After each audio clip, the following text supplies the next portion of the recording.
সবুজে মোড়া পাহাড়ে ঘেরা অপার্থিব সৌন্দর্যের এক জেলা বান্দরবান। বান্দরবানের প্রাকৃতিক সৌন্দর্য প্রকৃতি প্রেমীর কাছে এক আদর্শ স্থান।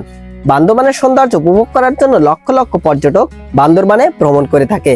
আজকের এই ভিডিওতে স্বল্প খরচে কিভাবে বান্দরবানে যাবেন, কোথায় থাকবেন আর কোথায় খাবেন, তাই এই ভিডিওটি না টেনে সম্পূর্ণ দেখে শেয়ার করার অনুরোধ রইল।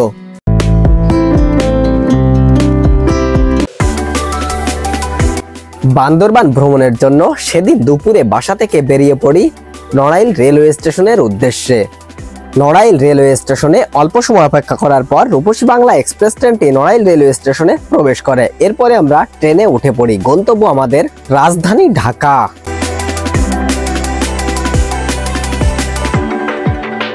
ফরিদপুর, মাদারীপুর, পদ্মা সেতু পেরিয়ে সন্ধ্যায় প্রবেশ করি রাজধানী ঢাকার কমলাপুর রেলওয়ে স্টেশনে।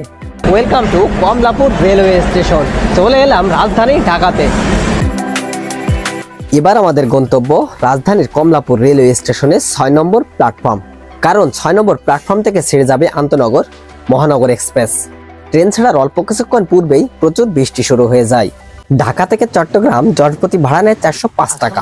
আলহামদুলিল্লাহ, বৃষ্টি শেষে রাত ৯টা বেজে ২০ মিনিটে মহানগর এক্সপ্রেস ট্রেনটি তার গন্তব্য চট্টগ্রামের উদ্দেশ্যে ছেড়ে দেয়।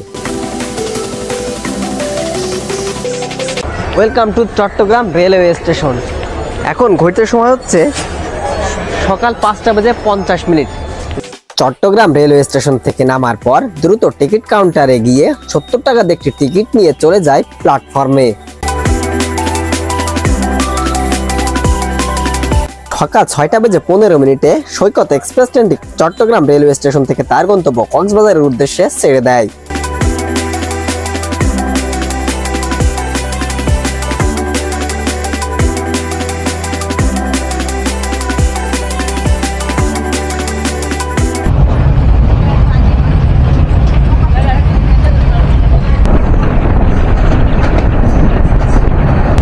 রেলওয়ে স্টেশন থেকে আমরা এখন লোকোমোটিভের সামনে যাচ্ছি, আর এই সামনে থেকে সুন্দর ভিউ উপভোগ করতে করতে যাব আমরা।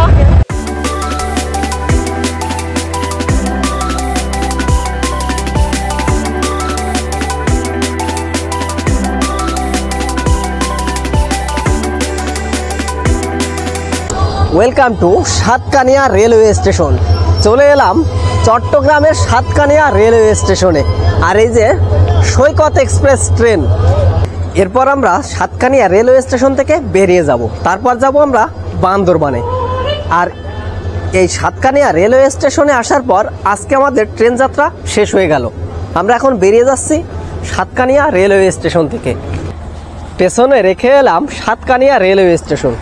আর সাতকানিয়া রেলওয়ে স্টেশন থেকে আমরা ২ মিনিট পায়ে হেঁটে যাব সামনে। আর এখান থেকে আমরা একটি ভ্যান বা লোকাল অটো নিব, তারপরে আমরা চলে যাব কেরানীহাট বাস স্ট্যান্ডে। সাতকানিয়া রেলওয়ে স্টেশন থেকে আমরা ২ থেকে ৩ মিনিট পায়ে হেঁটে চলে এসেছি। এখন আমরা একটি অটো নিয়ে যাচ্ছি কেরানীহাটে। আর এই অটো ভাড়া নিয়েছে জনপ্রতি ১০ টাকা করে। আমরা যাচ্ছি গ্রাম্য পরিবেশের ভেতর দিয়ে। সত্যি দারুণ লাগছে সকালের এই আবহাওয়া। এটি হচ্ছে কেরানীহাট, আর এদিক দিয়ে গেছে চট্টগ্রাম এবং এদিক দিয়ে গেছে কক্সবাজার। আর এটি হচ্ছে কেরানীহাট। আর এই কেরানীহাট থেকে এই যে পূর্বালী বাস, এই বাসগুলো ছেড়ে যায় বান্দরবানের উদ্দেশ্যে। আমরা এখন এই পূর্বালী বাসে করে যাব বান্দরবানে।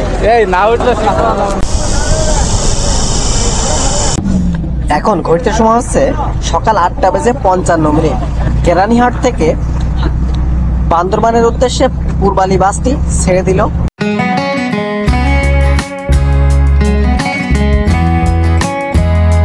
এই কেরানীহাট থেকে বান্দরবানের দূরত্ব ২৭ কিলোমিটার। জনপ্রতি ভাড়া নিয়েছে ৫০ টাকা। চলার পথে আমরা চলুন পাহাড়ের সৌন্দর্য দেখতে দেখতে আমরা যাই বান্দরবানে।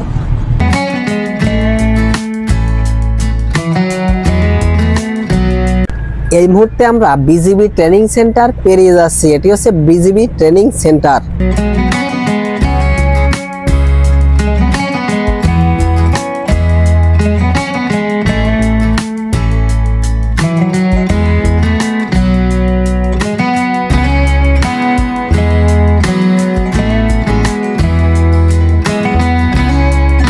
প্রিয় দর্শক, এই স্থানতে বান্দরবান জেলা শুরু। ওয়েলকাম টু পার্বত্য জেলা বান্দরবান। আমরা যাচ্ছি পাহাড়ি উঁচু নিচু রাস্তা দিয়ে। চারিদিকে উঁচু নিচু পাহাড়, চারিদিকে প্রাকৃতিক সৌন্দর্য। এই সৌন্দর্য দেখতে এত সুন্দর লাগছে তা আসলে বলে বোঝানো যাবে না। আপনারা অবশ্যই ঘর থেকে বের হবেন, দেখবেন এবং প্রকৃতিকে জানবেন, তাহলে নিজের যে অপূর্ণতা আছে সেটি পূর্ণ হয়ে যাবে। চলুন পাহাড়ি আঁকাবাঁকা পথ ধরে আমরা সামনের দিকে এগোতে থাকি।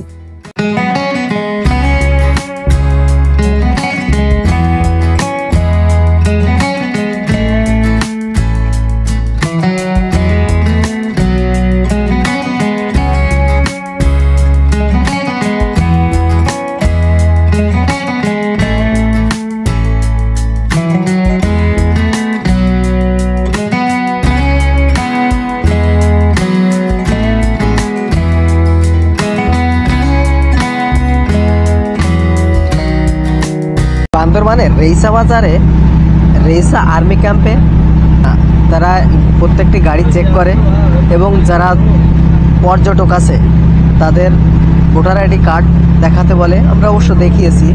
আর এখন আমরা যাচ্ছি বান্দরবানের দিকে। দেখুন বাইরের সৌন্দর্য সত্যি দারুণ। অনেক উঁচু উঁচু পাহাড় আর বাস থেমে থেমে যাচ্ছে, মনে হচ্ছে যে কোনো সময় ইঞ্জিন বন্ধ হয়ে যেতে পারে। আর প্রচুর উঁচু উঁচু পাহাড়, সত্যি দারুণ লাগছে। পাহাড়ের এই উঁচু নিচু রাস্তা দেখতে যে এত সুন্দর তা আমার জানা ছিল না। সবুজ প্রাকৃতিক সৌন্দর্য দেখতে অনেক ভালো লাগছিল।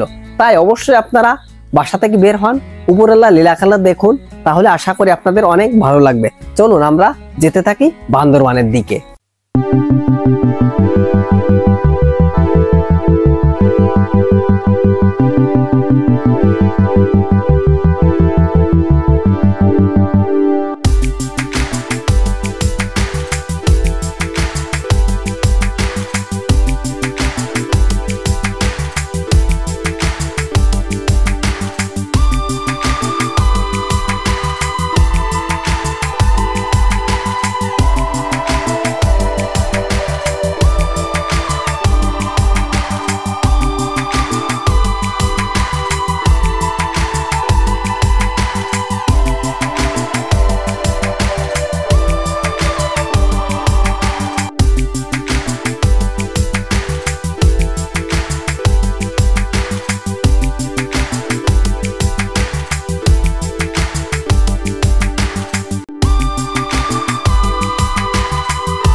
ওয়েলকাম টু পার্বত্য জেলা বান্দরবান। চট্টগ্রামের কেরানীহাট থেকে এই বান্দরবান জেলা শহরে আসতে সময় লাগলো 40 মিনিট। আর এটি ছিল আমাদের বাস পুবালি, আর এটি হচ্ছে বান্দরবান বাস স্ট্যান্ড। আর এই বান্দরবানে আসার পথে আমরা অসংখ্য পাহাড় দেখেছি। আর বান্দরবান জেলাটি মূলত পাহাড়ে ঘেরা। দেখুন এখানে অসংখ্য উঁচু উঁচু পাহাড় রয়েছে, চারিদিকেই পাহাড় দেখা যাচ্ছে। বান্দরবানের বাস স্ট্যান্ডের পাশে রয়েছে হোটেল আল আকসা, এখানে আপনারা স্বল্প মূল্যে খেতে পারবেন। বান্দরবান বাস স্ট্যান্ড থেকে নেমে এখন আমরা যাচ্ছি রুম খুঁজতে। কয়েকটা হোটেল দেখবো, এরপরে আমরা রুম নিব, তারপরে আমরা খাওয়া দাওয়া করবো, আবার বেরিয়ে পড়বো বান্দরবানের কোথায় কোথায় ঘোরা যায়। চলুন যাই রুমে। অবশেষে চলে এলাম বান্দরবানের পালকি হোটেলে। এটি হচ্ছে পালকি হোটেলের ভেতরের অবস্থা। আমরা 5 জন থাকবো, দুই পাশে দুটি বেড, এখানে একটি মিরর রয়েছে। এই হচ্ছে আমাদের ওয়াশরুম। আমরা স্বল্প মূল্যে একটি রুম ভাড়া করেছি, প্রতিদিনের জন্য ভাড়া 600 টাকা। আর যদি বাইরের পরিবেশটা দেখায়, অনেক উঁচু উঁচু পাহাড়, সত্যি দারুণ লাগছে এখান থেকে সৌন্দর্য। প্রিয় দর্শক, আমরা পৌঁছে গেলাম পাহাড়ের দেশ বান্দরবানে। এরপর আমরা বান্দরবানের বিভিন্ন স্পট ঘুরবো, আর সিরিজ আকারে আপনারা ভিডিওটি পেয়ে যাবেন। আমার এই ভিডিও যদি আপনাদের ভালো লেগে থাকে তাহলে অবশ্যই লাইক, কমেন্ট, শেয়ার এবং সাবস্ক্রাইব করে পাশে থাকা বেল আইকনটি বাজিয়ে দিন। আজকের এই ভিডিওটি বান্দরবানের পালকি গেস্ট হাউস থেকে শেষ করছি। বিদায়।